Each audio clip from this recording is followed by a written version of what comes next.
And he also voiced the concern of the public not knowing who the executive prime minister would be, because it's, according to him, as Mr. Zuhair said, it was an inalienable right for people to be informed well in advance who they will be voting for, because nowhere in the world that if a person is elected, those powers and executive powers can be transferred to somebody else. So it's only right that people and the public know who he is. And he showed us a paper that where the opposition leader Ranil Wickremesinghe says that he will be the executive prime minister, and Mr. Zuhair was saying how JVP would not want that, and also the possibility of the former Chief Justice Sarath Silva being another possible candidate. So he was elaborating on the confusion that is prevalent in the light of the manifestos and the reference of the abolition of the executive presidency. And also, when we were talking about the confusion that is prevalent, Mr. Zuhair, what you just touched upon now, another point I would want to elaborate and want you to elaborate on is the discussions the retired general has had with the TNA and the promises given to the TNA.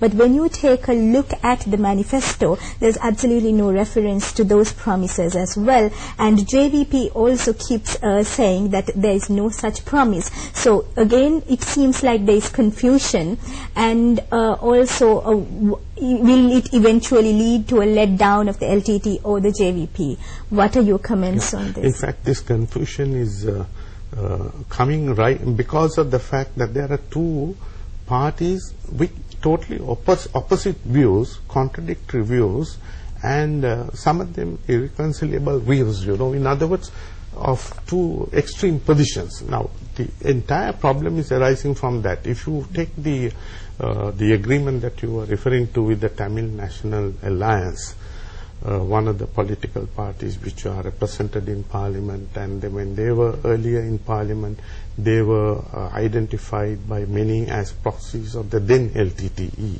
But thankfully, I think they wish to come out of that role and be more independent, which they are in a position to do thanks to the freedom and peace and security that the government had brought upon this country after ending the war, which had been really creating all the problems in this country during the last 30 years. So if you take this agreement with the Tamil National Alliance, now where do we go for this agreement?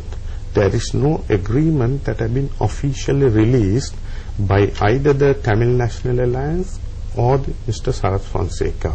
But they say that the agreement was signed in the residence of Mr. Ravi Karunanayake between Mr. Sarath Fonseca and the TULF. Now, whatever that may be, it is important for the country to know exactly what are these agreements. There are many problems and issues that the Tamil community and also the Muslim community are facing. They have a right to have a proper resolution of these problems. In fact, I believe the President has promised the United Nations, when the UN Secretary General visited Sri Lanka during the almost the tail end of the war, to make sure that this problem is addressed. Then as recently as 10th of December, the government has promised to India as well that they will resolve this in a manner acceptable to all parties as early as possible. Now, these two promises made to the international communities, apart from the discussions that the TNA itself has had with the government. In fact, I would like to refer to an interview that Mr. Sambandan has given to a Sinhala weekly, the Lankadeepa, Irida Lankadeepa, of 10th January 2010. Where he says, Janadipatituma ape illima pratikshepha kala, e nisa Fonseca mahatata sahaya denna apa tirane kala. Now, this is the paper. Now, here he says, Uturu Naganihira Depalata eka badda kirima. That is one of the points. දෙමළ බස කතා කරන ජනතාවගේ ප්‍රශ්න සඳහා පිළිගත හැකි දේශපාලන විසඳුමක් ලබා ගැනීම. උත්තරේ අධි ආරක්ෂක කලාප ඉවත් කිරීම. අවතන් කඳවුරුවල සිටින ජනතාව යලි පදිංචි කරවීම. He says that these are fundamental requests. One is the amalgamation of the North, and there is political solution to the problems faced by the Tamil-speaking people. Then high security zone to be removed, and then the intelligence agencies to be moved out, then IDPs to be resettled. Now IDPs resettlement already the government is engaged in and doing, there is no problem. Then resettlement and relief activities regarding the internally displaced have already got the priority of the government, and President Mahinda Rajapaksa is taking care of this matter. He has recently visited Jaffna as well. But there are other issues which are being seen as controversial. Now, when he says this... Mr. Zuhair, we will just take a short break, and we will be back with you to continue the discussion, because we're just stopping and taking a small break at a crucial point. We'll be back with you. Stay with us.